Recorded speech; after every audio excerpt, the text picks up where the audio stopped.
It is an honor to introduce our very own congregant, dear friend, historian, Arlene Lieberman to you this evening. As Ben had told you earlier, Arlene's family were founding members of the Woburn Hebrew Center, which eventually led to the formation of Temple Shalom Emeth. Arlene, welcome. I'll let you take it from here. Thank you. Thank you.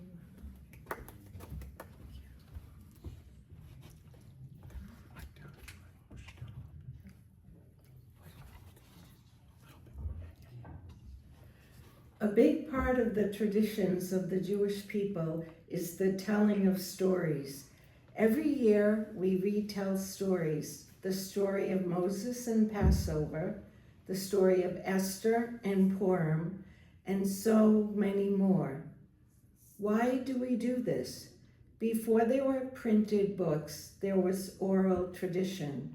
The telling of these stories prevented them from being lost. As a fourth generation member of this temple, it struck me that one story that has not been told for a long time is the founding of this temple, and I realized this story is in danger of being lost. In the early 1900s, Jewish families in Woburn wanted to practice their faith, preserve their traditions, and worship as a community, so they came together and founded the Woburn Hebrew Center.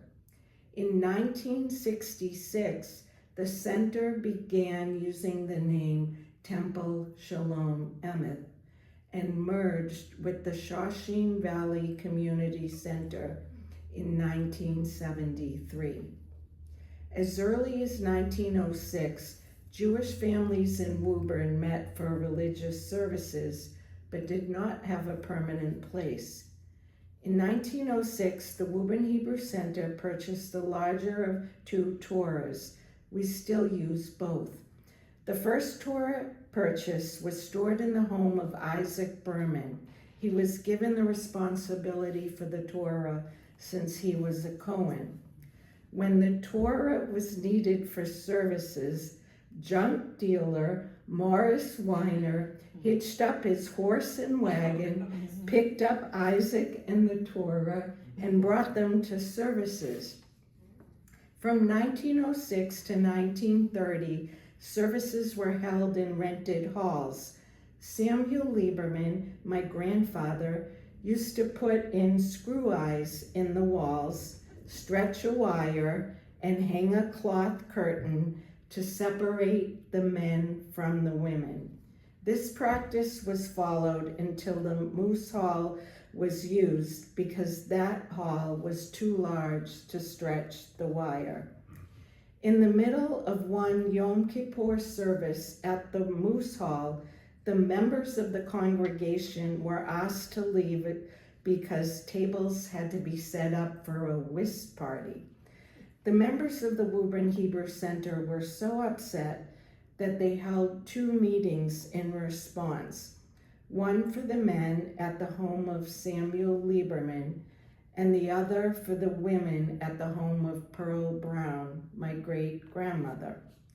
Pearl Brown, a Jewish widow with 5 children, started a fund drive to build a synagogue in Woburn. She collected 25 cents from each person who came to her home, ran small fundraisers, and personally raised $1,500 of the $3,000 needed. Annie Brown Lieberman, my grandmother, raised most of the other half. This was how the Woburn Hebrew Center came to buy the building on Green Street in Woburn. My family was deeply involved in our temple from the early 1900s on. In addition to Pearl and Annie, my grandfather Samuel Lieberman was a founder, charter member, and past president. If you look at the Bernie Nelson plaque in the hallway, you will see the bima that Sam made for the Woburn Hebrew Center. Other founding charter members from my family were my uncles Norman and Leo Lieberman, Jake Pollock, and William Brown, known to everyone as Uncle Billy, and my aunts Jenny Brown Pollock and Rose Brown Pollock. In the mid-1950s, the temple membership dwindled and the center closed. A decision was made several years later to reopen the center. It was felt that the name of the organization was part of the problem. Therefore, a decision was made that the name would be changed and that the Woburn Hebrew Center would be doing business as Temple Emeth Shalom. The temple started up again 2 more times and closed 2 more times because of insufficient members. After the temple had been closed for a while, Uncle Billy and Morris Zimbel approached my father, Melvin. They asked him if he would become the president of the temple and take the steps necessary to reopen it. Melvin agreed under one condition, that the temple affiliate with the Union of American Hebrew Congregations. He contacted the union, and Uncle Billy, Morris Zimbel, and Melvin met with Rabbi Davidson at the union's office in Chestnut Hill. As a result of this meeting, the union sent out a mailing to every Jewish family in the area. These families were invited to a series of meetings, and enough people were interested to enable the temple to reopen. The union informed the temple that the name had to be changed because peace came before truth. Shalom before Emeth, not Emeth Shalom. Hence, when the temple became formally affiliated with the Union of American Hebrew Congregations in 1966, the temple was officially named Temple Shalom Emeth. The temple is still operating under the charter of the Woburn Hebrew Center. Changing a person's name does not change that person's date of birth, and that is also true for our temple. The full name of our temple is Temple Shalom Emeth Shoshin Valley Jewish Community Center, Woburn Hebrew Center. Wow. During this period, Bernie Nelson joined the temple. He became the religious lay leader and the treasurer. Bernie not only conducted the services, but he also functioned as the cantor. The temple received a lot of help from the union, but continued to struggle. The temple received an invitation to attend a workshop for small temples. Bernie Nelson and my father attended this meeting. Bertie and Melvin met with the union's expert on temple administration and were advised to consider a merger. Upon hearing this, Bernie became active in the Shoshin Valley Jewish Community Center with a view to encouraging them to merge with the Woburn Hebrew Center. The Shoshin Valley Jewish Community Center was incorporated in 1968. Its members had lots of energy, enthusiasm, and a strong commitment to being a viable Jewish community. The 2 organizations complemented each other. The Shoshin Valley had members, and the Woburn Hebrew Center had money, a building, and an aging membership. The conditions were perfect for a merger. As a result of Bernie's efforts, the leaders of Shoshin Valley started attending the meetings of the Woburn Hebrew Center to work towards the merger. The Woburn Hebrew Center, doing business as Temple Shalom Emeth and Shoshin Valley, agreed to consolidate in 1970. Michael Burlow was elected president after the 2 organizations made the agreement to merge, and the 2 predecessor organizations acted jointly until the Articles of Consolidation became effective on September 1st, 1973. Before the articles were signed, the members of the Woburn Hebrew Center met to vote on the merger. The surviving elderly members of the Woburn Hebrew Center were very apprehensive. They loved the old building. It met their religious, social, educational, and recreational needs for many years, and they were reluctant to give it up. They met privately with my father to discuss their feelings. He explained to them that they had two choices. One was to reject the merger and continue on and risk having the temple close again. The other was to put their faith and trust in the people from Shawshene Valley and merge. That choice had the better chance of fulfilling their dream of keeping the doors open permanently. Melvin recommended they vote for the merger, and they did. If the Woburn Hebrew Center members had opposed the merger, they had sufficient votes to block it. Melvin described getting these elderly people to vote for the merger and voting for the merger myself was one of the most difficult decisions that I have ever made, and it was also a difficult decision for them. The merger took place in 1970. The Woburn building was used until 1971. The last religious event to take place there was the bar mitzvah of my brother Stephen. The ceremony was conducted by Rabbi Axelrod of Brandeis, and he was assisted by Bernard Nelson. Then the temple moved to the little building next door, which was donated to the temple by St. Mark's Episcopal Church. The Woburn Hebrew Center Cemetery was established in 1945. At the time of the merger, all of the assets of the Woburn Hebrew Center were turned over to the temple except the cemetery. The old-timers felt they wanted to make sure that the cemetery would be maintained forever.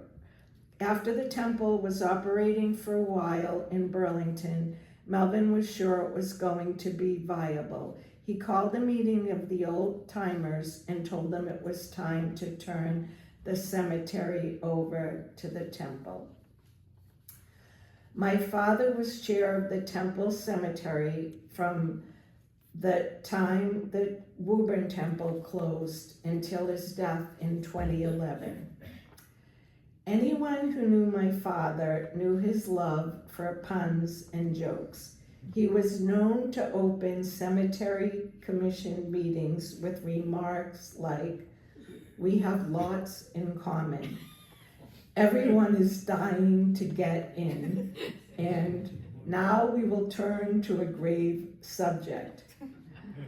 And another story from my dad. At one point, the temple had a rabbi who was a stockbroker. My father said that was a good deal because he could sell you a stock and say a prayer over it for you. My Uncle Norman was among the founding members of the Corporal Max Jacobs Jewish War Veterans Post formed in Woburn in 1945. After Norman moved out of Woburn, he asked my father if he would put the flags on the graves of the veterans in our cemetery for Memorial Day. My mother Lenore and my father continued to do this until my father's death.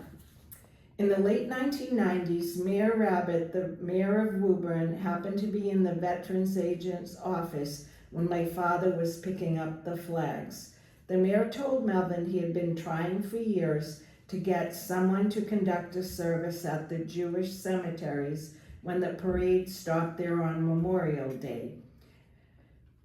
My father told the mayor that he would see what he could do. He took up the matter with the religious committee, and the temple has been participating in the parade ever since. Special thank you to Ben Silver, who conducts the services at the parade every year. In the words of my father, hopefully this will give you some idea as to what he tried to accomplish and keeping the memory alive of those former members of the Woburn Hebrew Center. They were willing to give up a place that they loved in order to ensure that their dream of having a viable Jewish community center was filled. Most of those members never set foot in the temple after it moved because they were too old and not well enough to travel. However, they never lost interest in the temple. One that came to Burlington until the time of her death was Florence Payne. She loved the temple so much that she left $5,000 to it in her will at a time when it was probably equivalent to donating $50,000 today. The only other old-timers that set foot in the Burlington Temple were Uncle Billy and Millie Ginsburg. Uncle Billy had missed being bar mitzvahed in Woburn at age 13. He finally had his bar mitzvah in the Burlington Temple at age 82. So you see, it's never too late. Bernie Nelson's legacy lives on here as well. Laura Reinholm, his granddaughter, is a temple member. Laura's children, Bernie's great-grandchildren, attend our religious school. Laura, her family, and mother, Wilma Green, Bernie's daughter, attend Second Seder every year. Again, quoting my father, when people look at a flower, they often forget that they would not be looking at a beautiful blossom unless it had roots. Conversely, the temple would not be where it is today if it did not have its roots planted in the Woburn Hebrew Center. Recognition must also be given to the founders of Shawshene Valley for their efforts in helping the temple to flourish and grow. The leadership provided by Shawshene Valley, especially Michael and Phyllis Burlow, laid the foundation for the current success of our temple. We owe so much to the Burlows and continue to owe so much to Phyllis. My father once said, as a board member of Temple Shalom Emeth, I am representing the people who are no longer here to represent themselves. The same is true at the cemetery. Since my father is no longer alive, I am trying my best to carry on by being a temple member, by serving on the cemetery commission, by planting the veterans flags at the Woburn Hebrew Center Cemetery for Memorial Day, and by helping to preserve our family's history. I often get asked, you live in Framingham, why do you come to Burlington? I am the only temple member left from my family. I want to keep the memory and history of the founders alive. If family connections were the only thing keeping me coming back, would I still be here? Fortunately, I don't need to answer that because there are so many things that keep me coming back. I love this temple and all that it stands for. I love and appreciate all of you. I am grateful to Rabbi Abramson for keeping a growing, thriving congregation, for her creativity and great sense of humor as shown in her Rabbi Rocket Power books and in the genius way she has put the Passover and Purim stories to 60s and other pop music, and for her courage in showing up and speaking up against injustice.